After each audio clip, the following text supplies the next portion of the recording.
Hi hello ನಮಸ್ತೆ, welcome back to my channel. ಇವತ್ತಿನ recipe dum vangibath ಮಾಡ್ತಾ ಇದ್ದೀನಿ. ಇದಂತೂ ತುಂಬಾ ಈಸಿ ಹಾಗೆ ತುಂಬಾ ಚೆನ್ನಾಗಿರುತ್ತೆ. ಇದಕ್ಕೆ ಏನೇನು ಬೇಕು ಅಂತ ಎತ್ತಿಟ್ಕೊಂಡಿದ್ದೀನಿ. ನಾನಿಲ್ಲಿ 3 ಬದನೆಕಾಯಿನ ಕಟ್ ಮಾಡಿ ಎತ್ತಿಟ್ಕೊಂಡಿದ್ದೀನಿ. 2 ಈರುಳ್ಳಿನ ಕಟ್ ಮಾಡಿ ಇಟ್ಕೊಂಡಿದ್ದೀನಿ.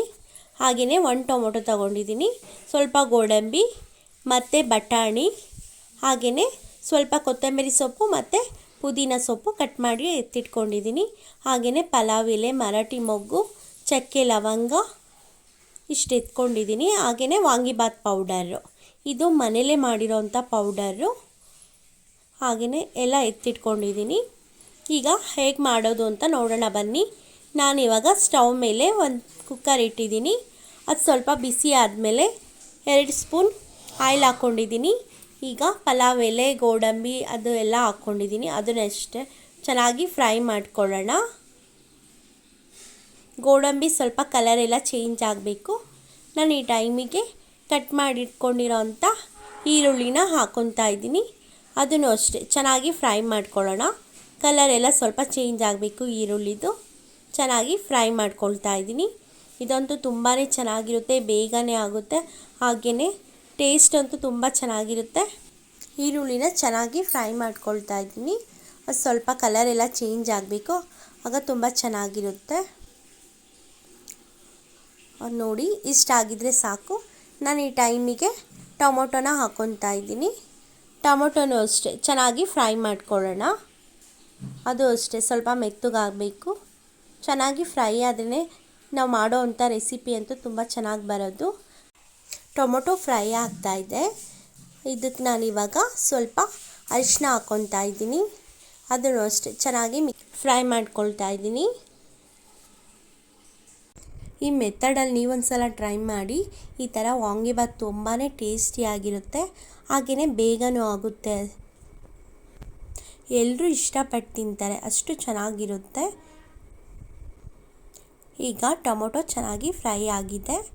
ನಾನು ಈ ಟೈಮಿಗೆ ಬಟಾಣಿನ ಹಾಕ್ಕೊತಾ ಇದ್ದೀನಿ. ಅದನ್ನು ಅಷ್ಟೇ ಚೆನ್ನಾಗಿ ಮಿಕ್ಸ್ ಮಾಡ್ಕೊಳ್ಳೋಣ. ಚೆನ್ನಾಗಿ ಫ್ರೈ ಮಾಡ್ಕೊತಾ ಇದ್ದೀನಿ ಬಟಾಣಿನೂ. ಹಾಗೆಯೇ ಇದಕ್ಕೆ ಬಟಾಣಿ ಇಲ್ಲ ಅಂದರೆ ತೊಗರಿಕಾಳು, ಇಲ್ಲಾಂದರೆ ಅವರೆಕಾಳು ಹಾಕ್ಕೊಬೋದು. ಅವರೆಕಾಳು ಹಾಕ್ಕೊಂಡ್ರು ಇನ್ನೂ ತುಂಬಾ ಚೆನ್ನಾಗಿರುತ್ತೆ. ಈಗ ಬಟಾಣಿ ಚೆನ್ನಾಗಿ ಫ್ರೈ ಆಗಿದೆ. ನಾನಿವಾಗ ಕಟ್ ಮಾಡಿ ಇಟ್ಕೊಂಡಿರೋಂಥ ಬದನೆಕಾಯಿ ಹಾಕ್ಕೊತಾ ಇದ್ದೀನಿ. ಅದನ್ನು ಅಷ್ಟೇ ಚೆನ್ನಾಗಿ ಫ್ರೈ ಮಾಡ್ಕೊಳ್ಳೋಣ. ಚೆನ್ನಾಗಿ ಫ್ರೈ ಮಾಡಿಕೊಂಡ್ರೆ ದಮ್ ವಾಂಗಿಬಾತ್ ತುಂಬ ಟೇಸ್ಟಿಯಾಗಿರುತ್ತೆ. ನೋಡಿ, ಇಷ್ಟಾಗಿದ್ದರೆ ಸಾಕು. ನಾನು ಈ ಟೈಮಿಗೆ ಕೊತ್ತಂಬರಿ ಮತ್ತು ಪುದೀನ ಸೊಪ್ಪನ್ನ ಹಾಕ್ಕೊತಾ ಇದ್ದೀನಿ. ಅದನ್ನು ಅಷ್ಟೇ ಹಾಕ್ಕೊಂಡು ಚೆನ್ನಾಗಿ ಮಿಕ್ಸ್ ಮಾಡ್ಕೊಳ್ಳೋಣ.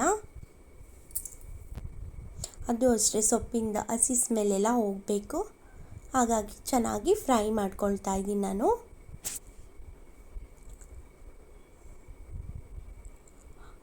ನೋಡಿ, ಇಷ್ಟಾಗಿದ್ದರೆ ಸಾಕು. ಈ ಟೈಮಿಗೆ ನಾನು ವಾಂಗಿಬಾತ್ ಪೌಡರ್ನ ಹಾಕ್ಕೊತಾ ಇದ್ದೀನಿ. ಅದನ್ನು ಅಷ್ಟೇ ಚೆನ್ನಾಗಿ ಸ್ವಲ್ಪ ಡ್ರೈ ಆಗಿ ಹುರ್ಕೊತಾ ಇದ್ದೀನಿ. ಮತ್ತು ಇದಕ್ಕೆ ಸ್ವಲ್ಪ ನೀರು ಹಾಕ್ಕೊತಾ ಇದ್ದೀನಿ. ಇಲ್ಲಾಂದರೆ ತಳ ಹಿಡಿದ್ಬಿಡುತ್ತೆ, ಆಗ ಟೇಸ್ಟ್ ಸ್ವಲ್ಪ ಚೇಂಜ್ ಆಗುತ್ತೆ. ಇದಕ್ಕೆ ಸ್ವಲ್ಪ ನೀರು ಹಾಕ್ಕೊಂಡು ಕುದಿಸ್ಕೊತಾ ಇದ್ದೀನಿ. ಅದು ಪೌಡರ್ದೆಲ್ಲ ಹಸಿ ಸ್ಮೆಲ್ಲೆಲ್ಲ ಹೋಗಬೇಕು, ಎಣ್ಣೆ ಅಂಶ ಎಲ್ಲ ಮೇಲೆ ಬರಬೇಕು. ಇದು ಸ್ವಲ್ಪ ಫ್ರೈ ಆಗ್ತಾ ಇರಲಿ. ಹಾಗೆ ನಾನು ಅಕ್ಕಿನ ವಾಶ್ ಮಾಡಿ ಇಟ್ಕೊಂಡಿದ್ದೀನಿ. ಈಗ ಚೆನ್ನಾಗಿ ಎಣ್ಣೆ ಅಂಶ ಎಲ್ಲ ಮೇಲೆ ಬಂದಿದೆ. ಇವಾಗ ಹಸಿ ಸ್ಮೆಲ್ಲೆಲ್ಲ ಹೋಗಿದೆ. ಈ ಟೈಮಿಗೆ ನಾನು ವಾಶ್ ಮಾಡಿ ಇಟ್ಕೊಂಡಿರೋ ಅಂಥ ಅಕ್ಕಿನ ಹಾಕ್ಕೊತಾ ಇದ್ದೀನಿ. ಅದನ್ನು ಅಷ್ಟೇ ಅಕ್ಕಿ ಹಾಕ್ಕೊಂಡು ಚೆನ್ನಾಗಿ ಸ್ವಲ್ಪ ಹೊತ್ತು ಆ ಮಸಾಲೆಯಲ್ಲೇ ಹುರ್ಕೊತಾ ಇದ್ದೀನಿ.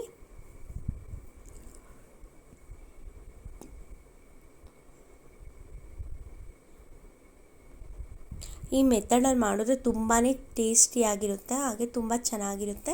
ನಾನಿವಾಗ ಎಷ್ಟು ನೀರು ಬೇಕೋ ಅಷ್ಟು ನೀರನ್ನ ಹಾಕ್ಕೊತಾ ಇದ್ದೀನಿ. ನಾನಿಲ್ಲಿ 2 ಪಾವು ಅಕ್ಕಿ ಹಾಕ್ಕೊಂಡಿದ್ದೆ, 4 ಲೋಟ ನೀರು ಹಾಕ್ಕೊತಾ ಇದ್ದೀನಿ. ಅದನ್ನು ಅಷ್ಟೇ ಚೆನ್ನಾಗಿ ಮಿಕ್ಸ್ ಮಾಡ್ಕೊಂಡಿದ್ದೀನಿ.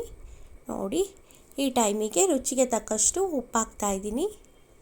ಸ್ವಲ್ಪ ಕುದಿ ಬರಲಿ, ಆಮೇಲೆ ಲಿಡ್ನ ಕ್ಲೋಸ್ ಮಾಡೋಣ. ಈಗ ಕುದಿ ಬರ್ತಾ ಇದೆ. ಲಿಡ್ನ ಕ್ಲೋಸ್ ಮಾಡಿ 2 ವಿಸಲ್ನ ಕೂಗಿಸ್ಕೊತೀನಿ. ನೋಡಿ ತುಂಬ ಚೆನ್ನಾಗಾಗಿದೆ ವಾಂಗಿಬಾತ್ ಅಂತೂ. ತುಂಬಾ ಟೇಸ್ಟಿಯಾಗೂ ಇರುತ್ತೆ. ಈ ಮೆಥಡಲ್ಲಿ ನೀವೊಂದ್ಸಲ ಟ್ರೈ ಮಾಡಿ ಹೇಗೆ ಬಂತು ಅಂತ ನನಗೆ ಕಮೆಂಟ್ಸ್ ಮಾಡಿ. ಹಾಗೆಯೇ ಯಾರೆಲ್ಲ ಈ ವಿಡಿಯೋ ನೋಡ್ತಾ ಇದ್ದೀರೋ ನಮ್ಮ ಚಾನಲ್ನ ಸಬ್ಸ್ಕ್ರೈಬ್ ಮಾಡಿ, ಲೈಕ್ ಮಾಡಿ. Thank you so much.